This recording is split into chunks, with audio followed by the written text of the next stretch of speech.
අයිබෝවන් අද අපි අලුත් තැනකට ඇවිල්ලා තියෙන්නේ. හැමදාමත් අපි ගොවි බිම් හොයාගෙන ගියානේ. රන්දහඩිය වැඩසටහනෙන් මේ පන ගැහෙන මහ පොළවේ රූපමය අස්සන් ඔබට සමීප කරන්න අපි ගියේ ගොවි බිමකට. අපි අද ආවේ ඒ ගොවි බිම් වල ගොවියන්ගේ මුල් ගෙදර වගේ තැනකට. එහෙම නැත්නම් මහ ගෙදරට අපි ඇවිල්ලා තියෙන්නේ. අද අපි ඇවිල්ලා තියෙන්නේ ගොවි ජන සේවා මධ්‍යස්ථානයකට. හරියටම කියනවා නම් ඓතිහාසික රයිගම් පුරවරේ මිල්ලනිය කියන බොහොම සුන්දර ගමට අපිට එන්න පුළුවන්කම ලැබුණා. අපි එද්දි කෙත්වතු පහු කරගෙන වගාබිම් පහු කරගෙන බොහොම සුන්දර ගමකට ආවා. ඒ ගමේ ගොවියන්ගේ මහගෙදර වෙච්ච මිල්ලනිය ගොවි ජන සේවා මධ්‍යස්ථානයට තමයි ඇවිල්ලා ඉන්නේ. අද මෙතෙන්ට එන්නේ සුවිශේෂී කාරණාවක් එක්ක. දැන් ගොවිකමත් එක්ක බැඳෙන බොහෝ කාරණා මෙතෙන්දී අපිට දැනගන්න පුළුවන්. ගොවිතැනත් එක්ක බැඳෙන කාරණා හොයන්න පුළුවන්. මේ සියලු දේත් එක්ක අපි මෙතෙන්ට ආවේ විශේෂයෙන්ම අද දවසේ සුවිශේෂී වැඩසටහනක් ඔබට දායාද කරන බලාපොරොත්තුවත් එක්ක. කොහොමද කොම්පොස්ට් පොහොර හදාගන්නේ? මේක ගැන තමයි අද දවසේ අපි මූලිකව කතා බහ කරන්න බලාපොරොත්තු වෙන්නේ. හැබැයි ඊට කලින් අපි ලෑස්ති වෙනවා ඇත්තටම ගොවි ජන සේවා මධ්‍යස්ථානයක් කියන්නේ මොකක්ද කියලා දැනගන්න. ඒ වෙනුවෙන් තමයි මේ මූලික සූදානම. අපිත් එක්ක ඉන්නවා ගොවි ජන සේවා සංවර්ධන ප්‍රාදේශීය කළමනාකාරතුමිය. බොහොම ආදරෙන් ඔබතුමිය පිළිගන්නවා. ආයිබෝවන් මේනකා අමරසිංහ මහත්මිය. ඇය තමයි ප්‍රාදේශීය කළමනාකාරතුමිය. මේ සියලු වැඩ කටයුතු වල මූලික නායකත්වය දෙන හේතුමිය. දැන් ඇත්තටම අපි මේ ඇවිල්ලා තියෙන්නේ කොහෙටද කියලා හරියටම පැහැදිලි කරොත් ඔබතුමිය. අපි ඇවිල්ලා තියෙන්නේ මේ මිල්ලනී ගොවි ජන සේවා මධ්‍යස්ථානයේ කළුතර දිස්ත්‍රික්කයේ මිල්ලනිය ගොවිජන සේවා මධ්‍යස්ථානය. ඇත්තටම අපි කළුතර දිස්ත්‍රික්කයේ ගොවිජන සේවා මධ්‍යස්ථාන 20ක් තියෙනවා. අපි මිල්ලනිය බල ප්‍රදේශයේ ග්‍රාම සේවක වසම් 44ක් ආවරණය කරනවා. එතකොට අපි ඇත්තටම අපිට ගොවිජන සංවර්ධන දෙපාර්තමේන්තුවෙන් මේ 2021-22 මහ කන්නේ ආරම්භ වෙනකොට කාබනික වගාවට ගොවීන් දිරිමත් කරන්න වැඩසටහන ක්‍රියාත්මක වුණා. ඒක වී වගාව සම්පූර්ණ කාබනික පොහොර වලින් කරන්න ඕන කියන එක. එතකොට අපිට ගොවිජන සංවර්ධන දෙපාර්තමේන්තුවෙන් කොමසාරිස් ජෙනරාල්තුමා අපිට දීලා තියෙනවා ටාගට් එකක් දුන්නා. එතනම අපිට ගොවිජන සේවා මධ්‍යස්ථානයකින් කාබනික පොහොර ටොන් 100ක් හදන්න කියලා. එතකොට අපි ඇත්තටම අපි ගොවිජන සේවා දෙපාර්තමේන්තුවේ කාර්යභාරයත් එක්ක අපි ගොවිජන සේවා පනත ක්‍රියාත්මක කිරීම තමයි කරන්නේ ගොඩ දුරට. ඒ අනුව කෘෂිකාර්මික කුඹුරු ඉඩම් සම්බන්ධව කටයුතු අපි කරන ගමන් ඇත්තටම ගොවීන්ට ගොවිජන සේවා මධ්‍යස්ථානයේ සේවා සැපයීම කරනවා. එතකොට අපි ගොවිජන සේවා මධ්‍යස්ථානයෙන් අපි කාබනික පොහොර ටොන් 100ක් සැදීමේ ව්‍යාපෘතියට අපි ආරම්භ කරන්න පටන් ගත්තා. එතකොට අපිට ඇත්තටම අපි මේක කොහොමද හදන්නේ කියන එක. එතකොට අපිට හිටියා බහුකාර්ය සංවර්ධන නිලධාරීන් 20ක් වගේ කොටසක් අපිට දීලා තියෙන පුහුණු වැඩසටහන මෙහි කරගෙන ගියා කෘෂිකාර්ම ප්‍රදේශක මහත්මයාගේත් අපේ ඩිප්ලෝමා කෘපණස නිලධාරී මහත්මයාගේ සහයෝගයෙන් අපි මේ කටයුතු ආරම්භ කරා. ඒ එක්කම අපි ගොවිජන සේවා මධ්‍යස්ථාන ගෙවත්ත කාබනික පොහොර පමණක් යොදලා වගා කිරීම ආරම්භ කරා. ඒක අපි කාබනික පොහොර නිෂ්පාදන කටයුතු ආරම්භ කරා. ඇත්තටම අපිට බහුකාර්ය සංවර්ධන දෙපාර්තමේන්තුවෙන් ලැබිච්ච අපිට බහුකාර්ය සංවර්ධන නිලධාරීන් අපි මේක මෙතනට අපි ඒගොල්ලන්ගේ සේවය ඒගොල්ලන්ගේ ශ්‍රම දායකත්වය කරගෙන කෘෂිකාර්ම ප්‍රදේශක මහත්තයාගේ තාක්ෂණික උපදෙස් අපේ කෘෂිකාර්මික ඩිප්ලෝමා කෘෂිකෘපණසගේ තාක්ෂණික සහ මේ දායකත්වයෙන් අපි මේ ස්ථානයේ කාබනික පොහොර ටොන් 100ක් නිෂ්පාදනය කිරීමේ ව්‍යාපෘතිය ආරම්භ කරා. දැන් මේ විදිහට කාබනික පොහොර නැත්නම් කොම්පොස්ට් පොහොර හැදීමේ ව්‍යාපෘතිය ආරම්භ වෙලා තියෙනවා. ඒකත් එක්කම දැන් මේ ඔබතුමිය කියනවා විශේෂයෙන් මේ ගෙවත්තක් ගැන. දැන් අපි ගොවිජන සේවා මධ්‍යස්ථාන දකිනවා. බොහෝ තැන්වල තියෙනවා. හැබැයි ඉතින් හැමතැනම මෙහෙම මේ ගෙවත්තක් පවත්වාගෙන යනවත් අපි දකින්නේ නැහැ. මොකද්ද මේ විශේෂත්වය? දැන් මේ විදිහට කොච්චර කාලෙක ඉඳන්ද කරන්නේ? මොනවද තියෙන වගා තියෙන්නේ? මොන වගේ භෝගද වගා කරලා තියෙන්නේ? අපි ගොවිජන සේවා මධ්‍යස්ථානයට අනුයුක්ත කෘෂිකාර්ම පර්යේෂණ නිෂ්පාදන සහකාර නිලධාරීන්ට තමන්ගේ වසම් මොළ කාබනික ගොවිතැනින් ගොවීන්ට දැනුවත් කරලා කාබනික ගෙවතු සකස් කරන්න කියලා වැඩසටහන සෞභාග්‍ය ගෙවතු වගා සංවර්ධන වැඩසටහන පටන් ගත්තා. ඒකම ඇත්තටම අපි මෙතෙන්ට එන ගොවි ජනතාවට ආදර්ශයක් දෙන්න ඕනේ. අපි මෙතන වගා කටයුතු කරලා. ඉතින් ඒක හින්දා අපි බැලුවා අපේ ගොවිජන සේවා මධ්‍යස්ථාන භූමිය අක්කරයක් විතර වගේ ප්‍රමාණයක් තියෙනවා. අපි ඒ ප්‍රමාණයේ කාබනික ගෙවත්ත එළවලු පළතුරු අපේ පොල් වගාව තියෙනවා. ඊට පස්සේ අමතර කහ ඉඟුරු ඒ වගේ භෝග අල භෝග පළතුරුවට අපි කෙසෙල් වගාව දාලා තියෙනවා. ගස් ලැබු තියෙනවා. ඒ වගේ වගා කටයුතු කරලා අපි මේක ආදර්ශ ගෙවත්තක් විදිහට ඇත්තටම අපි ආදර්ශ ගොවිපලක් විදිහට වගේ මේක සංවර්ධනය කරන්න පටන් ගත්තා. අර අපි කතාවට කියනනේ අවවාදයට වඩා ආදර්ශය උතුම් කියලා. ඉතින් මේ ගොවිතැන පිළිබඳව මූලික වෙච්ච කේන්ද්‍රස්ථානයක් වෙච්ච ගොවිතැන සංවර්ධන මධ්‍යස්ථානයකින් මේ අවවාද දීම සහ ඒ පිළිබඳව දැනුම දීම වගේම ආදර්ශයෙන් වැඩේ කරලා පෙන්වන්නත් ඔන්න පටන් ගන්න තියෙනවා. ඉතින් අද අපි මූලිකවම ආවේ කොම්පොස්ට් පොහොර හදාගන්න එක ගැන මුල ඉඳන් අගට අද දවසේ ඔබට සමීප කරන බලාපොරොත්තුවත් එක්ක ඒ දැනුම. ඉතින් ඔබතුමීට බොහොම ස්තුතියි. දහසක් වැඩ රාජකාරී අතරේ තමයි මේ කතා බහට එකතු කරගත්තේ. අපි දැක්ක උදේ ආපලේන බොහොම කාර්යබහුල වෙටි. අපිට එතුමිය විසින් මේ විශේෂයෙන්ම අද දවසේ මේ කොම්පොස්ට් පොහොර හදාගන්න පිළිබඳ දැනගන්නට තිලක් මහත්මයාව සම්බන්ධ කරලා දෙනවා. අපි යන්න හදන්නේ එතුමා ඉන්න ඉසව්වට මෙතුමියට සමු දීලා. බොහොම ස්තුතියි. අයබෝන් ඔබතුමියට අපිට අවසරයි මේ වැඩවීමට යන්න. එන්න අපි යමු කොහොමද කොම්පොස්ට් පොහොර හදන්නේ කියලා ඒ තොරතුරු මුලින් ඉඳන් දැනගන්න.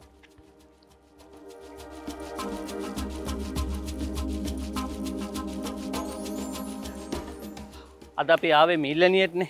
මේ ඇවිල්ලා ඉන්නේ මිල්ලනිය ගොවිජන සේවා මධ්‍යස්ථානයේ මේ වගා බිමට පිටිපස්සේ දැන් මිල්ලනිය ගොවිජන සේවා මධ්‍යස්ථානයේ තියෙන ඉස්සරහ. ඊට පිටිපස්සේ තමයි මේ වගා බිම පිහිලා තියෙන අක්කරයක විතර භූමි භාගයක්. ඒ අක්කරයක විතර භූමි භාගය ඇතුලේ කොම්පොස්ට් පොහොර හදන විදිය පිළිබඳව නිරන්තරයෙන් කතා බහ වෙනවා සහ මේ ආදර්ශන පවත්වන. අපි ඉතින් ඒක හොයාගෙන ආවේ විශේෂයෙන්ම කොම්පොස්ට් පොහොර කොහොමද හදන්නේ. මුලින් ඉඳන් අගටම අපි විස්තර ටික ඔබට කියන්න ලෑස්තින් ඉන්නේ. තිලක් මහත්තයා තමයි මේකට ලෑස්තින් ඉන්නේ. අයබෝන් ඔබතුමන්. මේ තිලක් මහත්මයා ගොවිජන සේවා මධ්‍යස්ථානයේ මිල්ලනේ අපිට හම්බෙන ඔබතුමාගේ හරියටම ඔබතුමාගේ තනතුරත් එක්කම විස්තර කළොත් ඔබතුමා කවුද කියලා? මම ඩිප්ලෝමාධාරී කෘෂිකර්ම පරීක්ෂණ නිෂ්පාදන සහකාර.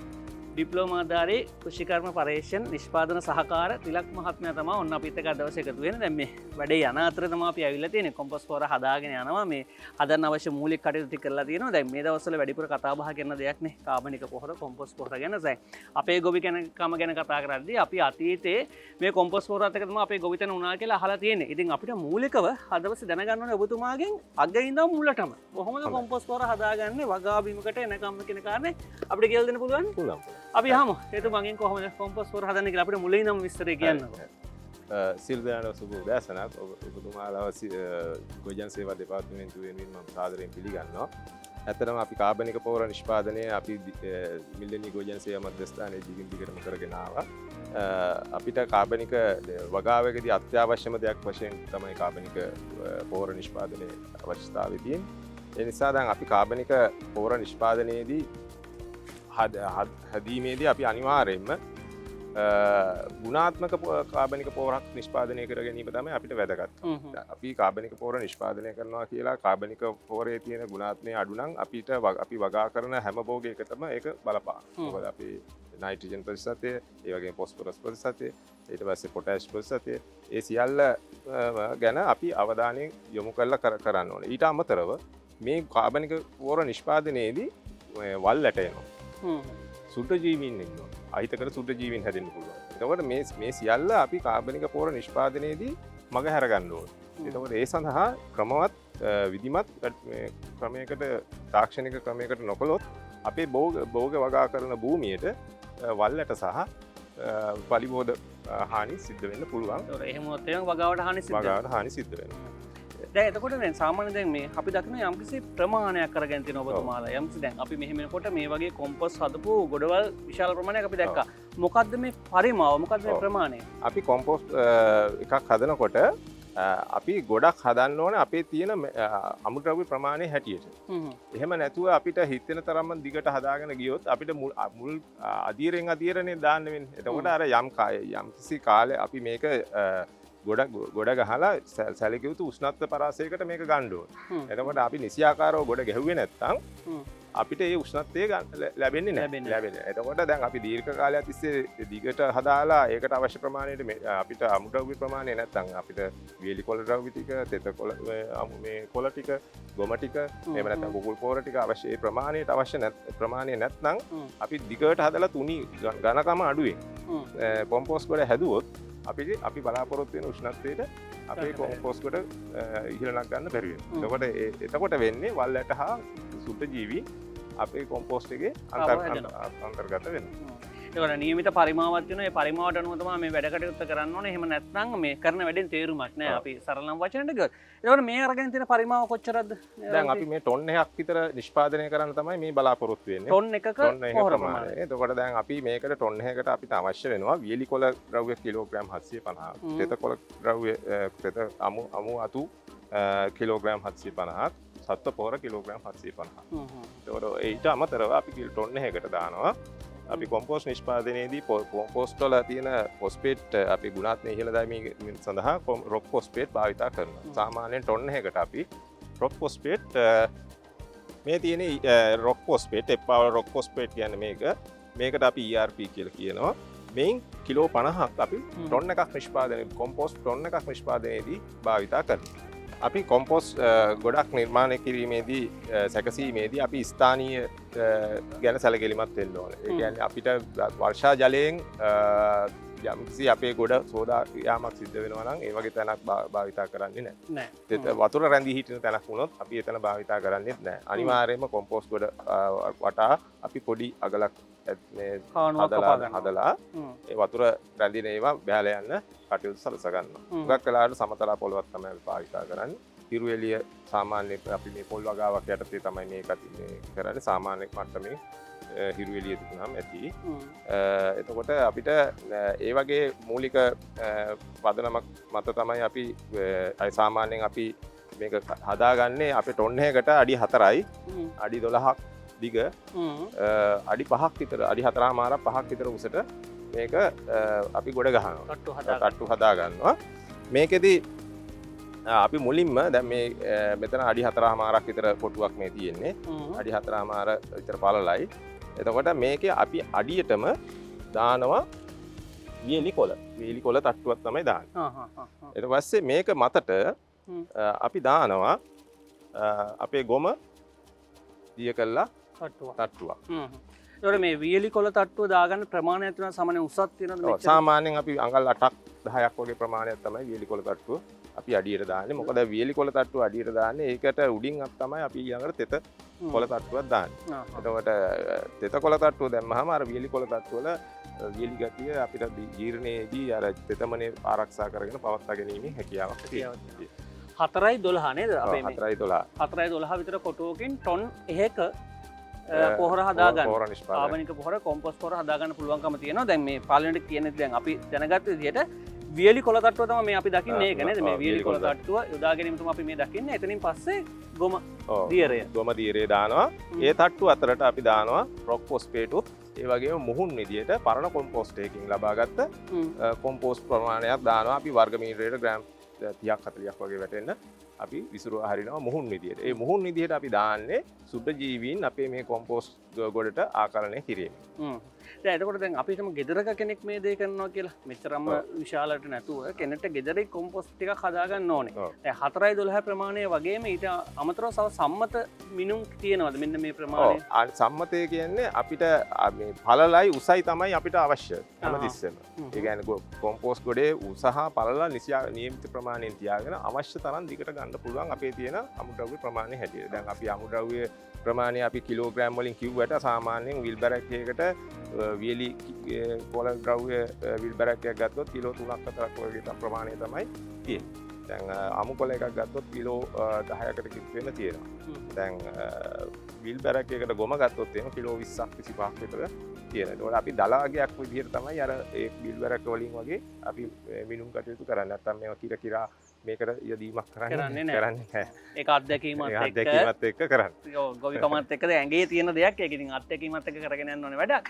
එතකොට දැන් අපි මේ දකින්නේ පළවෙනි තට්ටුව නැත්නම් මේ වියලි කොළ තට්ටුව දමාගෙන මෙතන සකස් කරගන්න ආකාරය. එතනින් පස්සේනේ අපි දකිනවා ගොම දියරය හදමින් ඉන්නවා. එතනින් පස්සේ අපිට පුළුවන්කම දෙනවා ඒ ගැන විස්තර ඔබට සමීප කරන්න. අපි බලමු ගොම දියරය කොයි විදිහට හදාගන්නේ කියලා.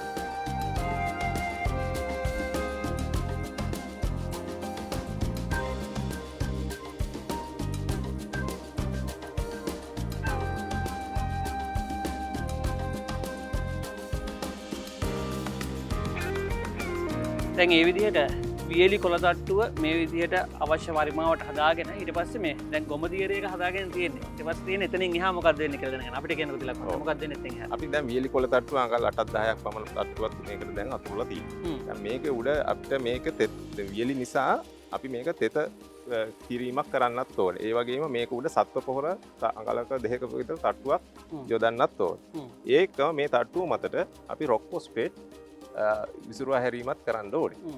ඒ තට්ටුව අතරට හැමතෑම ඒ තට්ටුව උඩටම අපි වර්ග මීටරයට පරණ කොම්පෝස්ට් වලින් ලබාගත්ත කොම්පෝස්ට් ග්‍රෑම් 30ක් වර්ග මීටර 30ක් විතර වැටෙන්න මේක මතු පිට සෑම තට්ටුවක් මතටම විසිරුවා හැරීම කරනවා. එතකොට මේක දාන්න. මේ අපි මේ කොම්පෝස්ට් නිෂ්පාදනයේදී අපි සැලකිය යුතු වැදගත් කරුණු කීපයක් තියෙනවා. දැන් මෙතෙන්දී මේ ගොඩක් වෙලාවට මේ වැල් වගේ කොටස් තියෙන ගොඩක් අතු අඩුයි. නමුත් අතු වගේ ඒවා අපිට පාවිච්චි කරන්න පුළුවන් ගිනි සීරියා අතු විදිහට. එතකොට ගිනි සීරියා අතු විදිහට පාවිච්චි කරනවා නම් ඒවා අතු ටිකක් ශක්තිමත්. එතකොට ඒක ජීර්ණය වෙන්න හරි අපහසුයි. ඒ නිසා අනිවාර්යයෙන්ම අපි ඒ අතු මල්ටි චොපර් එකක් වගේ පාවිච්චි කරලා ඒ කුඩා කෑලි වලට සෙන්ටිමීටර් 4-5 වගේ කෑලි වලට කඩා ගන්න ඕනේ. එතකොට අපිට මේක ජීර්ණය කිරීම පහසු වෙනවා. එතකොට කැබලි වල ප්‍රමාණය මේ කොම්පෝස්ට් ගොඩක් ජීර්ණය වීමේදී මේ බලපාන සාධකයක්. ඒ වගේම තමයි මේකේ තියෙන තෙතමනය. මේ තෙතමනය මේ අපේ කොම්පෝස්ට් ගොඩේ තෙතමනයත් කොම්පෝස්ට් ගොඩ ජීර්ණය වීමට බලපාන තවත් සාධකයක්. ඒ වගේම තමයි කොම්පෝස්ට් ගොඩේ උෂ්ණත්වය. කොම්පෝස්ට් ගොඩේ උෂ්ණත්වයත් කොම්පෝස්ට් ගොඩ ඕනට වඩා උෂ්ණත්වය ඉහළ ගියොත් මේක සුද්ධ ජීවීන් මගින් තමයි ජීර්ණය කරවන්නේ. එතකොට සුද්ධ ජීවීන්ට ඉන්න බැරි තත්ත්වයක් වෙනවා. සෙන්ටිග්‍රේඩ් අංශක 60 70 වගේ මට්ටමකට මේක ඉහළට එනවා. එතකොට ඒ සත්තු මේක ජීර්ණය කර ඉන්න සත්තුන් ක්‍රමානුකූලව නැවත විනාශ වීමක්පත් වෙනවා. එතකොට තමයි අපිට අර උෂ්ණත්වය ඉහළ යාමත් එක්ක තමයි අපි මම පෙර කී ආකාරයට සුද්ධ ජීවීන් අර අහිතකර සුද්ධ ජීවීන් වල්ලට විනාශ වීම සිද්ධ කරගන්නවා. ඒකට තමයි අපි අර ගොඩේ නියමිත පළලක් හා උසක් පවත්වා ගැනීම අත්‍යවශ්‍ය වෙන්නේ. එතකොට ඊට අමතරව මේකේ pH අගය. pH අගය ගැනත් අපි සැලකිලිමත් වෙන්න ඕනේ. ඊට අමතරව තව තියෙනවා අපි පාංශු වාතනය. ඒ කියන්නේ මේ වාතයේ අවශ්‍යතාවයක් තියෙනවා. ඒ කියන්නේ සුද්ධ ජීවීන්ගේ ශෝෂණය සඳහා සුද්ධ ජීවීන් ක්‍රියාකාරීත්වය වැඩි දියුණු කිරීම සඳහා වාතනය අවශ්‍ය වෙනවා. ඒ නිසා අපි සෑම සත් 3කට සැරයක් මේ කොම්පෝස්ට් ගොඩ පෙරලීමකුත් සිද්ධ කරනවා. ඒකට පෙරලීම ඉක්මන් කරන්න. ඒකට වාතනය වීම ඉක්මන් වෙන්න අපිට කීප වරක් ළඟ ඊට ඒ කාලයට වඩා අඩු කාලේ සති දෙකෙන් දෙකට වගේ පෙරලන්න පුළුවන් නම් මේක ජීර්ණය වීම වේගවත් වීම සිද්ධ වෙනවා. සාමාන්‍ය සති දෙකකට සැරයක් තමයි පෙරලීම. සති 3ක්වත් අඩු ගන්න තියන්නේ. අපි සාමාන්‍යයෙන් මාසයක් තමයි තියන්නේ. ඒ වුණාට සති 3න් 3ට පෙරළුවාම ප්‍රමාණවත් ප්‍රතිඵල හොඳයි. ප්‍රතිඵල හොඳයි. වාතනය වැඩි වෙන තරමට ප්‍රතිඵලය හොඳයි. දැන් මේ අපි දකින්නේ මේ අර ගොම දියර තට්ටුව දාමින් ඉන්නේ වියලි කොළ වලට පස්සේ අඟල් 8ක පමණ වියලි කොළ තට්ටුවක්. ඊට පස්සේ මේ ගොම දියර සම්පූර්ණයෙන්ම දානවා අඟලක විතර තට්ටුවක් මේක උඩ. වැහෙන විදිහට සම්පූර්ණ වියලි කොළ තට්ටුව වැහෙන. තට්ටුවක් දානවා. ඒ මතර තමයි අපි රොක් ෆොස්ෆේට් විසිරුවා හැරීම ඊළඟට කරන්නේ. අපි මේ ගොඩ මතට රොක් ෆොස්ෆේට් යෙදීමෙන් පස්සේ අපි මේ ගොඩේ මේ තට්ටුව මතට අපේ පරණ කොම්පෝස්ට් හරි අපි ගහක් යටින් ගත්ත හොඳ මේ පාංශු ජීවීන් සිටින පස් තට්ටුවක් අරගන්නවා මේ සඳහා සුද්ධ ජීවීන් ආකලනය කිරීම සඳහා. ඒකෝට අපිට මේ මධ්‍යස්ථානයේ තියෙනවා පරණ කොම්පෝස්ට් හදපුවා. ඒ නිසා අපි මේ කොම්පෝස්ට් වලින්ම යම් ප්‍රමාණයක් අරගෙන ඒ කියන්නේ වර්ග මීටරයට ග්‍රෑම් 30ක් 40ක් විතර වැටෙන ප්‍රමාණය මේකට අපි යොදනවා සෑම තට්ටුවක් අතරම. ඒ අපි පරණ කොම්පෝස්ට් මේකට යෙදීම කරනවා. ඒ කිරීම අපි දකින්නේ රොක් ෆොස්ෆේට් අපි මේ ගොඩ මත විසිරුවා හැරීම කරනවා. සාමාන්‍යයෙන් මේ ප්‍රමාණයට කියන්නේ 4.12 ප්‍රමාණය කොච්චර විතර රොක් ෆොස්ෆේට් දැන් අපි මේකට මුලදීම කිව්වනේ මේකට අපේ නිෂ්පාදනයේ ටොන් එකක් කියලා. මේ ටොන් එකක් අපි නිෂ්පාදනය කරනවා නම් රොක් ෆොස්ෆේට් කිලෝ 50ක් අපි යොදනවා. කිලෝ 50ක් යොදනවා. එතකොට තමයි අපිට ගුණාත්මක සම්පූර්ණ වැහිලා යන විදිහට උඩින් යෙදීම කරනවා. එතකොට තමයි අපිට ගුණාත්මක හොඳ ෆොස්ෆේට් ප්‍රමාණයක් සහිත කොම්පෝස්ට් එකක් ලබා ගැනීම හැකියාව තියෙනවා. මම අර දැන් පෙර කී ආකාරයට සුද්ධ ජීවීන් ආකලනය කිරීම ඉතා වැදගත්. සුද්ධ ජීවීන් ආකලනය කිරීම නිසා අපිට මේ ගොඩේ ජීර්ණේ බොහොම ඉක්මන් ක්‍රියාවලියක් සිද්ධ කරගන්න පුළුවන්කම තියෙනවා. දැන් ගොඩ මේ කතා බහ කරන අතරේ පිටිස වැඩ ඔවුන්ගේ වැඩට බාධාවක් වෙන විදිහට අපි පටිගත කිරීම කරන්න උත්සාහ කරන්නේ නැහැ. ඔවුන්ටද මේ වැඩේ කරන අතරේ තමයි අපි මේ පටිගත කිරීම කරගෙන යන්නේ. ඉතින් ඔවුන් බොහොම යහුසුල වැඩ කරනවා. ඔවුන් බොහොම මේ කඩිසර වැඩ කරනවා. දැන් ඔබ දකිනවා රොක් ෆොස්ෆේට් යෙදීම සිද්ධ කරනවා. දැන් ඊටම වේගෙන් වැඩ යනවනේ. අපිට කියන්නේ එතනින් එහා ඔබතුමාගේ ඉස්සර. මේ ඇත්තටම අපේ මේ බහුකාර්ය නිලධාරීන් මහතුරුන් බොහොම උනන්දුවෙන් මේ කටයුත්ත කරනවා. ඒ නිසා අපිට මිල්ල නියෝජන ජනසේවා මධ්‍යස්ථානයේ බොහොම සාර්ථකව මේ කටයුත්ත කරගෙන යන්න පුළුවන්කම තියෙනවා. ඉතින් මේ කොම්පෝස්ට් එක අපි මේ විදිහට දැන් මේ තට්ටුවෙන් පස්සේ දැන් අපි දැම්මේ වියලි කොළ තට්ටුවක්. මේ තට්ටුවෙන් පස්සේ ඊළඟට අපි යොදන්නේ තෙත කොළ තට්ටුවක්. ඒ ප්‍රමාණයත් අඟල් 8ක් 10ක් විතර දානවා. දාලා විරලා තමයි ඊළඟට ආයි අපේ සත්ව පොහොර. එක්කෝ එළු පොහොර වෙන්න පුළුවන්, එක්කෝ කුකුල් පොහොර වෙන්න පුළුවන්, එක්කෝ ගොම පොහොර වෙන්න පුළුවන්. ඒ සත්ව පොහොර තට්ටුවක් අපි නැවතත් යොදනවා. ඒ තට්ටුව මතටත් මේ විදිහටම මේ ආකාරයෙන්ම අපි රොක්ෆොස්ෆේට් විසිරුවා හරිනවා. ඒ වගේම අපේ පරණ කොම්පෝස්ට් වලිනුත් අපේ මේ සුද්ධ ජීවීන් ආකලනයේ සිද්ධ කිරීම සිද්ධ කරනවා. දැන් මෙතනින් පස්සේ නැවත වතාවකට වියලි කොළ තට්ටුවක් කිරීම තමයි සිද්ධ වෙන්නේ. අපි ඒකත් නරඹන්න හදන්නේ. ඉතින් මේ විදිහට තට්ටු කිහිපයක් යටතේ තමයි මේ අවසාන නිෂ්පාදනය නැකම් මේ කාර්යය කරගන්නේ. අපි එතනින් පස්සේ බලන්න සූදානම් කොහොමද මේ දැන් මෙහෙම හදලා ඉවරනාට පස්සේ කොයි විදිහටද නැවත පෙරලීම සිද්ධ කරන්නේ. ඒ ගැන තොරතුරු අපි අපිට සමීප කරන් ලෑස්තිගෙන බලන්නකෝ. මෙතන වෙන විස්තරේ කොයි විදිහටද මෙතෙන් ඉස්සරහට යන්නේ කියලා.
අදවස අපි ආවේ විල්ලනිය ගොවිජන සංවර්ධන මධ්‍යස්ථානයේ. එතන අපි දැන් මේ කොම්පෝස්ට් පොර හදන්නේ කොහොමද කියන කාරණේ එකින් එක පියවරෙන් පියවරට කතා කරගෙන ආවේ.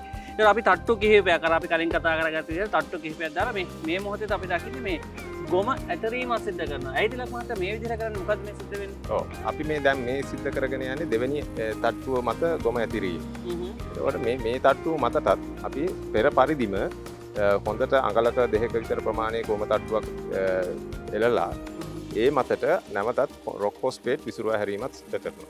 ඒ වගේම නැවතත් අපේ සුද්ධ ජීවී ආකලනය සඳහා පරණ කොම්පෝස්ට් මේ මත තට්ටුව මතටත් ආකලනය කරනවා. ඒ වගේම මේ කොළ තට්ටුවේ තෙතමනේ අඩු නම් දැන් මේක නම් ටිකක් ඊයේ ඇස්සට තෙමිලා තියෙන නිසා තෙතමනේ තියෙනවා.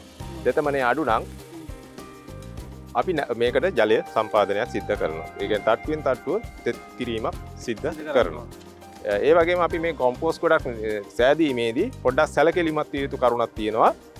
ඒක තමයි මේ ගොඩ නිසියාකාරව පවත්වාගෙන යන්න ඕන. අපි දැන් ක්‍රමානුකූලව. නැත්නම් අපිට ඒක බොහොම පහසුයි අපිට ගොඩ පෙරලීමේදී හා ගොඩ සැකසීමේ කටයුතු සඳහා අපි ගොඩක් සැකසීමේදී කොහොම ක්‍රමවත් විදිහට මේක අපිට බැලුවම හරිය රුධිරාශ්‍රයක් විදිහට පේන්නේ කොටුවක් විදිහට හරියට පේනවා. ඔව් ඒ විදිහට අපි පවත්වා ගැනීම සිද්ධ කරනවා. ඊට අමතරව මේ කොම්පෝස්ට් ගොඩේ තවත් අපිට මල්ටි චොපර් එකක් නැතුව කෑලි කපන්න කෙනෙකුට නැත්නම් අපි දණ්ඩක් විදිහට කොම්පෝස්ට් එකට යොදන්න ගෙනාවොත් අපි වැටමාර අත්තක්. ඒ වැටමාර අත්තේ මහත කොටස එළියට හිටින විදිහට මේ ආකාරයට තියෙනවා. එතකොට මේක සති දෙකක් විතර ගියාට පස්සේ අපිට අර කෝට්ට මෙතනින් අල්ලලා එළියට දාන්න පුළුවන්. එතකොට අපිට කොළ ටික කොම්පෝස්ට් ගොඩේ තියෙනවා. දඬු ටික එළියට දාන්න පුළුවන්කම තියෙනවා. විවිධාකාර ක්‍රමවේද භාවිත කරන්න පුළුවන්. අත්දැකීම තමයි අවශ්‍ය වෙන්නේ. අත්දැකීමත් එක්ක මේ දේවල් ඉස්සරහට අරගෙන යන්න පුළුවන්. අලුත් ක්‍රම හොයාගන්න පුළුවන්. දැන් මේ විදිහට අපි තට්ටු කිහිපයක් යොදා ගැනීමෙන් පස්සේ අපි කලින් කතා කරපු විදිහට මේක ආවරණය කරන්න ඕනේ. ඒ ආවරණය කිරීමේදී විශේෂ ක්‍රමවේදයක් තියෙනවා කියලා විශේෂයෙන් තිලක් මහත්තයා සඳහන් කළා. අපි ඒ ගැනත් ආවරණය කරන අතරේම කතා කරන්න ලෑස්තියෙන් ඉන්නවා. කොහොමද ආවරණය කරන්නේ? ඇයි හිඩසක් තියන්නේ? ඒ හිඩසෙන් මොකද්ද බලාපොරොත්තු වෙන්නේ? මේ කාරණා කතා කරන්න ලෑස්තියෙන් දැන් ඔබ ගෙදර ඉඳන් අද දවසේ වැඩසටහන බලනවා නම් ඔබට ගෙදර ඉඳන් බොහොම පහසුවෙන් මේ වැඩ කටයුතු කරගන්න පුළුවන්. ඔබට අවශ්‍ය ඔබේ ගෙවත්තේ වගාවට ඕන පොහොර ටික නිෂ්පාදනය කරගන්න පුළුවන් කොම්පෝස්ට් පොහොර විදියට. ඒ වෙනුවෙන් තමයි අද දවසේ මේ විදියට අපි මේ වැඩසටහන ඔබට සමීප කරන්නේ. ඉතින් නැවත වතාවකට අපි කතා කරපු විදිහටම තට්ටු මත තට්ටුවෙන් තට්ටුව එකම ද්‍රව්‍ය ටිකේ දීම සිද්ධ වෙනවා. දැන් මේ කොම්පෝස්ට් එකට විශේෂයෙන්ම මේ කොම්පෝස්ට් එකට මේ රොක් ෆොස්ෆේට් යෙදීමේදී අත උස්සලා දාන්නේ නැහැ. මොකද එතකොට වාතයේ මේක විසිරු මේ කියන්නේ පැතිරිලා යනවා. නමුත් පාත් කරලා දාන්නේ ගොඩටම එයා දාලා ටික වැටෙන විදිහට. අපතේ යම සිද්ධ නොවීම සඳහා. රොක් ෆොස්ෆේට් යෙදීම තමයි මේ සිද්ධ වෙන්නේ. අර ගොම තට්ටුවට උඩින් මේ විදිහට ඉතින් බොහොම ක්‍රමානුකූලව ඉවසීමෙන් සහ විනයක් ඇතිව මේ දේවල් කරගත්තට පස්සේ මේ අවසානයේ ඇසට උනත් ලස්සනයි නේද මේ වැඩේ බැලුව බැලමට මේ හරි පිළිවෙලයි මේ තැන සහ පිළිවෙලට මේ දේවල් දකින්න පුළුවන්කම තියෙනවා. ඉතින් අපි මේ විදිහට තට්ටුවෙන් තට්ටුව ඉස්සරහට අරගෙන යනවා. අවසාන තට්ටුව යෙදීමේදී අපි ගොඩක් වෙලාවට බලනවා අපිට ගාව තියෙනවා නම් කෙසෙල් දඬු කොටවල් කපලා ගත්ත කෑලි තමයි අපි උඩම තට්ටුවට දාන්නේ. මොකද තෙතමනය ආරක්ෂා කිරීමේ අවශ්‍යතාවය තියෙන සඳහා. නැත්තම් අපි මේක හදලා ගොඩ හැදුවට පස්සේ සතියක් එකහමාරක් විතර ගිහිල්ලා ලීයක් ගහලා බලන්න ඕන මේ ගොඩේ තෙතමනේ හොඳ මට්ටමක තියෙනවද කියලා. ඒ කියන්නේ ලීය ගැව්වහම උල් කරපු ලීයක් මේ ගොඩ මැද්දෙන් ගැව්වහම ලීයේ තෙත ගතිය පෙන්눔 කරනවා. එහෙම පෙන්눔 කරන්නේ නැත්නම් අපි ඉටිකොලේ ඉවත් කළා හොඳින් ජල සම්පාදනයක් නැවතතාවට සිද්ධ කරන්න ඕනේ. මේ අවස්ථාව වුණත් මේ තියෙන කොළ හොඳින් වියලා නම් අනිවාර්යෙන් වතුර එකතු කිරීමක් කරන්න අවශ්‍යයි. කිරීමක් සිද්ධ කරන්න ඕනේ. ඊයේ දවසේ හොඳ වර්ෂාපතනයක් මෙහෙට තිබුණ නිසා මේ කොළ ටික හොඳට දැන් තෙත ගතියින් තියෙනවා. ඒක නිසා අමුතුවෙන් වතුර එකතු කරන්න දෙයක් නැහැ. එහෙම නැත්නම් අනිවාර්යෙන් වතුර එකතු කිරීමක් කරන්න ඕනේ. විශේෂයෙන් ඉතින් මේ විදිහට තට්ටු සාදා ගැනීම සහ අවශ්‍ය මූලික දේවල් අවසන් කරගත්තට පස්සේ අපිට පුළුවන්කම තියෙනවා මේක වහන් ආවරණය කරන්න. ආවරණය කරන්න ඉටි රෙද්දක් භාවිත කිරීමම කරන්නේ. ඝනකම ඉටි රෙද්දක් අපි පාවිච්චි කරනවා. සම්පූර්ණයෙන්ම මේක මතු පිටින් මෙහෙම වැහෙන විදිහට යොදනවා. ඒ යොදන ඉටි කොලේ අවසානයේ බිම් මට්ටමේ සිට අඟල් 8ක් 10ක් පමණ ඉතුරු වෙන විදිහට තමයි අපි මේ වසුන් කිරීම කරන්නේ. එහෙම වසුන් කිරීම කරලා අපි කූඤ්ඤ ටිකක් මේ අයින දිගේ ඉඳනවා. ඉඳලා ඒ කූඤ්ඤ වලට ලණු පොටක් අරගෙන අර ඉටි කොලේ හුලඟට යන්නේ නැති වෙන්න වටේට බඳිනවා. අර අඟල් 8ක විතර හිඩසක් තියන්නේ මොන අරමුණෙන්ද මොකක්ද? අපි දැන් මම පෙර කීව ආකාරයට මේක ජීර්ණය කොම්පෝස්ට් ගොඩ ජීර්ණය වීම සඳහා අවශ්‍ය වන සාධක තියෙනවානේ. එකක් තමයි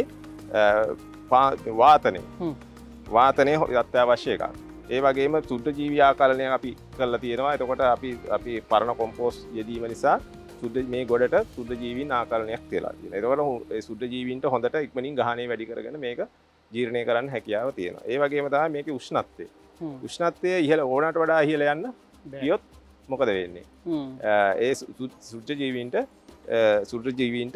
ඉන්න අපහසුතාවයක් වෙනවා. උන්ගේ ජීවන චක්‍රය බාධා වෙනවා. එතකොට ඒ නිසා එම සත්තු මියදීම සිද්ධ වෙනවා. ඒ උෂ්ණත්වයේ ඉහළ යාම තමයි අපි බලාපොරොත්තු වෙන්නේ.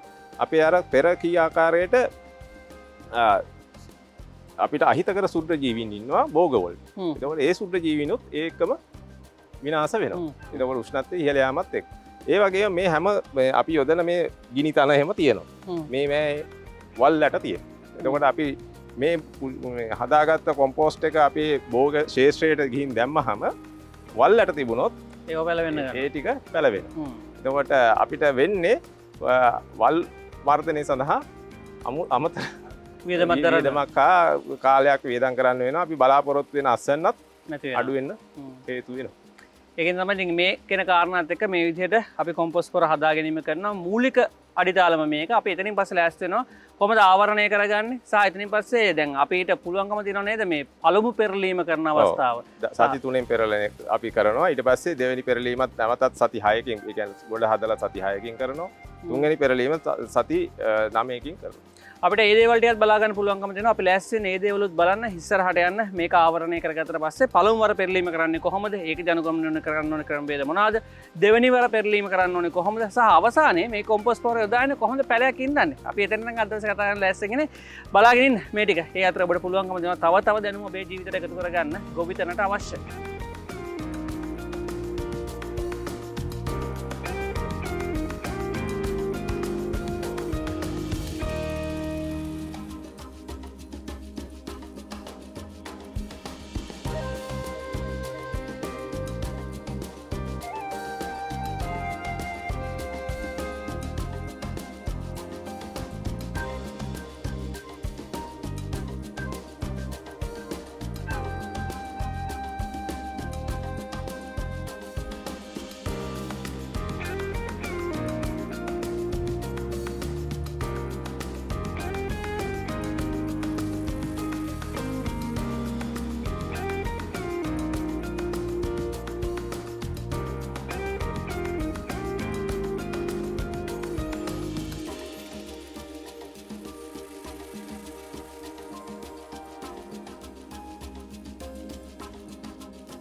කොම්පොස් පොහොර කොහොමද හදාගන්නේ? අපි මුලින්ම දැක්ක පියවරෙන් පියවර පළවෙනි අඩි තාලම දාගන්නේ කොහොමද කියලා. එහෙම මේ පළවෙනිම කොම්පොස් පොහොර හදන්න අවශ්‍ය පදනම දාගත්ත පස්සේ මාසයක් විතරනේ. දින 20ක් 30ක් විතර කාලයක් මේ ඊට කොලෙන් වහලා තියෙනවා. සති 3ක් එක දිගට අපි වහලා තියෙනවා.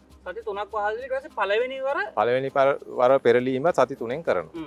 ඒ අපි පළවෙනි වර පෙරලීම සති 3ෙන් කරන්නේ කොම්පෝස්ට් ගොඩේ වාතනය ඇති කිරීමට. ඒ වාතනය ඇති කිරීම මගින් තමයි අපිට සුද්ධජීවීන් ක්‍රියාකාරීත්වය තවත් දියුණු කරලා ඉක්මනින් මේක ජීර්ණය කිරීම සිද්ධ කරන්න පුළුවන්. දැන් අද දවසේ අපිට පළවෙනි වර පෙරලන කොම්පෝස්ට් ගොඩක් දැක් ගන්න අවස්ථාවක් නැහැ. මොකද මෙතන තියෙන බොහෝ කොම්පෝස්ට් ගොඩ වල මේ පළවෙනි වර පෙරලා දැන් තියෙන දෙවෙනි වර පෙරලා. සාමාන්‍ය දෙවෙනි වර පෙරලන්න කොච්චර කාලෙද? එතකොට අපි සති 6කින් ගොඩ හදලා සති 6කින් දෙවෙනි වර පෙරලීමෙනුත් බලාපොරොත්තු වෙන අර අර විදිහට වාතනය ඇති කිරීම තමයි හුඟක් බලාපොරොත්තු වෙන්නේ. හැබැයි මේ ගොඩ පෙරලීමත් එක්ක අපි අර මුහුන් එකතු කිරීම සිද්ධ කරනවා. ඒකවල තවත් සුද්ධ ජීවීන් ආකලනය කරලා ඉක්මනින් මේක ජීර්ණය කර ගැනීම තමයි අපි මුහුන් එකතු කිරීමේ බලාපොරොත්තු. දැන් මේ අපි දකින්නේ ඉටිකොලේ අයින් කරලා එතනින් පස්සේ දැන් ටිකෙන් ටික නැවත පෙරලීම සිද්ධ කරනවා. දැන් එතකොට මේ ගොඩ හා සමානම ඉඩක් දෙපැත්තෙන් තියා ගැනීමත් අවශ්‍යයි නේද? එතකොට නැවත පෙරලීමට ඒ ගොඩ නැවත සැකසා ගැනීමට අවශ්‍ය ඉඩකඩ ඒ ගොඩක් සැකසීමේදී පවත්වා ගැනීමත් අවශ්‍යයි. එතකොට මුහුන් එකතු කිරීම විතරද කරන්න මේ දෙවෙනි වර පෙරලීම? ඔව්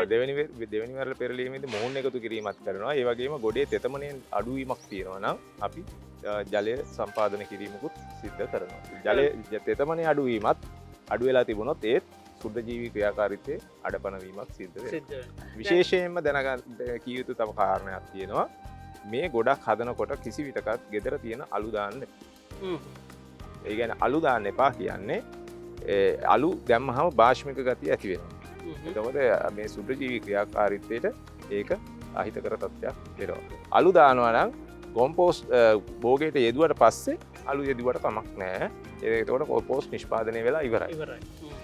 ඊට පෙර නිෂ්පාදන අවශ්‍යතා අවස්ථාවේදී කියන්නේ නිෂ්පාදන අවස්ථාවේදී දෙන්න කරන්න හොඳ නැහැ. යෙදීම කරන්න එපා. ඒකට මේ වගේ කී වතාවකට පෙරලීම සිද්ධ කරනද? අපි අදියර 3ක් පෙරලීම කරනවා. සති 3ෙන් පළවෙනි සති 3ේදී එක පෙරලීමක් කරනවා. ඊට පස්සේ සති 6ෙන් දෙවෙනි පෙරලීම කරනවා.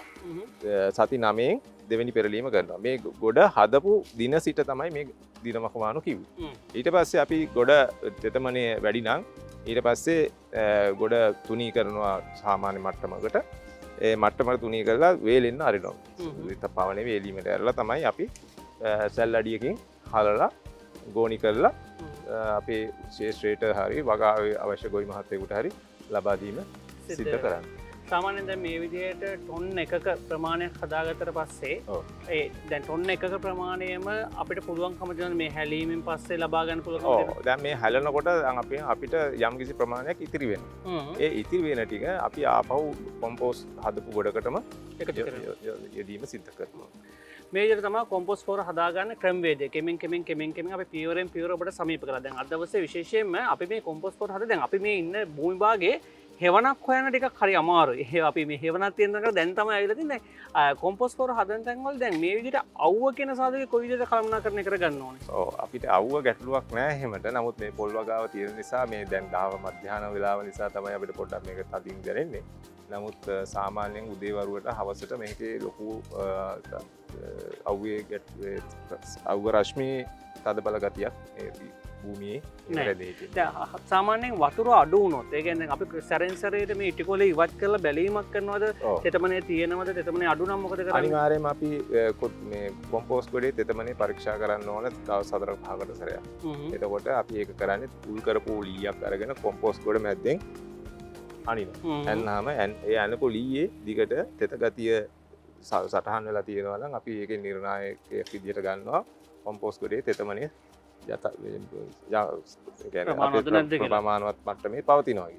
නමුත් එසේ නැත්නම් අපි අනිවාර්යයෙන්ම ජල සම්පාදනයක් කරලා ඒ ගොඩ තෙතමනේ ඒ ප්‍රමාණය පවත්වා ගැනීමට කටයුතු කරන්න ඕනේ. අනිවාර්යෙන් කලවම් කිරීමේදී තෙතමනේ නැත්නම් අනිවාර්යයෙන්ම ඒ වතුර සම්පාදනය සිද්ධ කරනවාම තමයි. ඔබතුමාලගේ මේ පරිශ්‍රයෙන් සාමාන්‍යයෙන් මාසෙකට කොච්චර විතර ප්‍රමාණයක් කොම්පෝස්ට් පොහොර හැදෙනවද?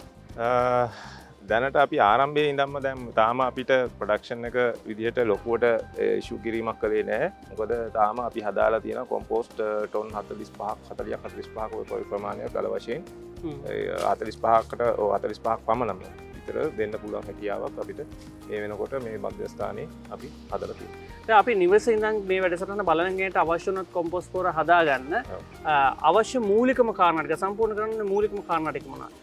ඔව් මම අර පෙර කී ආකාරයට අපේ යොදන කොම්පෝස්ට් ගොඩට යොදන ද්‍රව්‍ය ගැන සැලකිලිමත් වෙන්න ඕනේ. මොකද අපි උඟාක්ම අපි කොම්පෝස්ට් එකක් හදනකොට අපි පුළුවන් තරම් අපි ගුණාත්මකයෙන් ඉහළ කොම්පෝස්ට් එකක් හදා ගැනීම තමයි වැදගත්. ඒකෙදී අර මම පෙර කී ආකාරයට ගොඩ සැකසීම අත්‍යවශ්‍යයි. ඒ කියන්නේ අඩි 4මාරක් විතර පළල, අඩි 4මාරක් 5ක් විතර උසට හදා ගැනීම කරන්න දිග Tamanට අවශ්‍ය ප්‍රමාණය කරගන්න. හැබැයි මේ දිග හදා ගන්න ඕනේ අනිවාර්යයෙන්ම Taman සතු අමුද්‍රව්‍ය ප්‍රමාණය හැටියට. උස හදාගන්න පුළුවන් වෙන මට්ටම. උසයි පළලයි නියමිත ප්‍රමාණය තියාගෙන දිග තමයි අපිට වෙනස් කරන්න පුළුවන්. එතකොට ඒ දිග ප්‍රමාණය අපි තීරණය කරන්නේ අපේ තියෙන අමුද්‍රව්‍ය ප්‍රමාණය මත. එතකොට ඒකේ ගුණාත්මක ඉහළ ගැනීම අපි රොක් ෆොස්ෆේට් යෙදීමත් ඒ වගේම අර හොඳ නයිට්‍රජන් ප්‍රතිශතයක් තියෙන ශාකමය කොටස් යොදා ගැනීමත් ඉතා වැදගත්. දැන් මේ ස්ථානයේ තියෙන අපි දකින්නනේ මේ ගස් ලබෝ වගාවක් දකිනවා, ගෙසෙල් වගාවක් දකිනවා, එළවලු වගාවක් දකිනවා. මේ යොදාගන්නේ මේ හැම වගාවකම යොදාගන්නේ මේ කොම්පෝස්ට් පොර. මේ හැම වගාවකටම අපි කොම්පෝස්ට් පමණයි යොදාගත්තේ. අපි රසායනික පොර අපේ ගබඩාවල තිබුණත් අපි යොදන්නේ නැහැ. මොකද අපිට මේක ආදර්ශයක් විදිහට මේක පෙන්වන්න ඕන නිසා තමයි අපි මේක ඒ විදිහට පවත්වාගෙන යන්නේ. අපිට පුළුවන්කම තියෙනවා මේ කොහොමද කොම්පෝස්ට් පොර යොදාගෙන පැලයක් ඉන්න නිසා කොහොමද මේ පාත්‍යයක් හදාගන්නේ, තවාණක් හදාගන්නේ සහ කොහොමද මේ පැල ඉන්ධන අවශ්‍ය මූලික ප්‍රසරි හදාගන්නේ සහ කොම්පෝස්ට් පොර කොහොමද යොදාගන්නේ කියලා දැනගන්න. අපි යන්නේ මේ පැත්තට. කොයි විදිහට? ඒ වගේම තව පොඩි දෙයක් තව කියන්න තියෙනවා. අපි මේක හලන්නේ කාලේ දැලෙන්. කාලේ දැලෙන්. කාලේ දැලෙන් හලන්නේ. ඒ කියන්නේ ඊටාම කුඩා ප්‍රමාණයටම හැලෙන ප්‍රමාණය කාලේ දැලකින් තමයි අපි මේක හලන්නේ. එතකොට මේකේ ගොඩක් ජීර්ණය වෙච්ච කොටස් තමයි අපිට කොම්පෝස්ට් විදිහට ලැබෙන්නේ කරන්නේ. අපි බලමු එහෙම කාලේ දැලෙන් හලාගත්ත කොම්පෝස්ට් හදාගෙන කොහොමද පැලයක් ඉන්නන්නේ කියලා. එතනින් අපිට අද දවසේ වැඩසටහනේ අවසානයේ ලබා ගන්න පුළුවන්කම දෙනවා. කොම්පෝස්ට් පොර හදාගන්න මුලින් ඉඳන්ම අපි පටන් ගත්තා. අපි කොම්පෝස්ට් පොර හදාගෙන මුලින් ඉඳන් පටන් ගන්න පැලයක් ඉන්න තැනටම අද දවසේ වැඩසටහනෙන් ඔබට තොරතුරු සහ දැනුම සමීප කරන ලෑස්තියෙන් ඉන්නේ. අපි ලෑස්ති වෙන තිලක් මහත්තයත් එක්ක ඒ ඉසව්වට යන්න.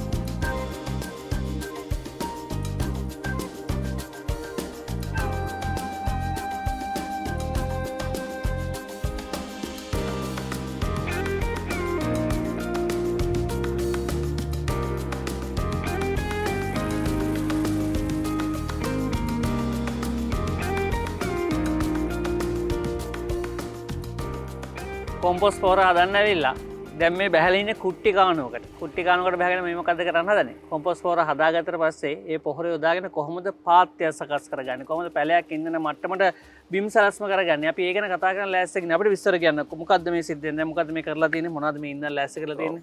ඇත්තටම අපි අපේ මධ්‍යස්ථානයේ භෝග වගාව කාබනික භෝග වගාව සිද්ධ කරනවා. මේකෙදී අපි කලින්ම අපේ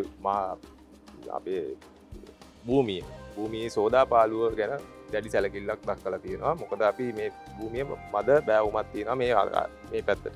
ඒකට ඒකේදී එන ජලපහර නිසා සෝදා පාළුව වළක්වා ගැනීමට අපි කුට්ටි කහණුවක් කපලා අපි සෝදා පාළුව වළක්වා ගැනීමට කටයුතු සලසලා තියෙනවා.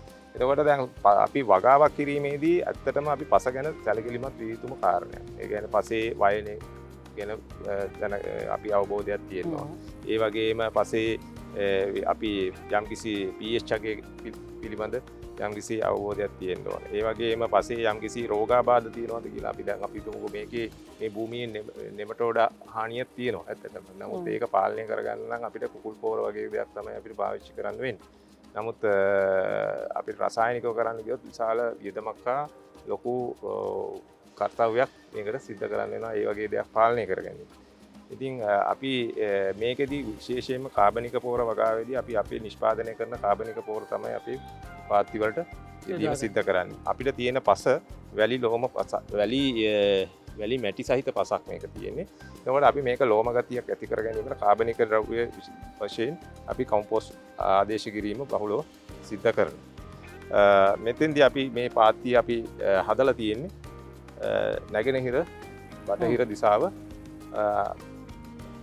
සලකලා තමයි අපි මේ පාත්තිය නිර්මාණය කරලා තියෙන්නේ. මේ පාත්තිය අපි ගෝවා පහතරට වුණත් අපි මේ භූමියේ ගෝවා ආදර්ශනයක් කිරීම සඳහා තමයි මේ පාත්තිය හදලා තියෙන්නේ.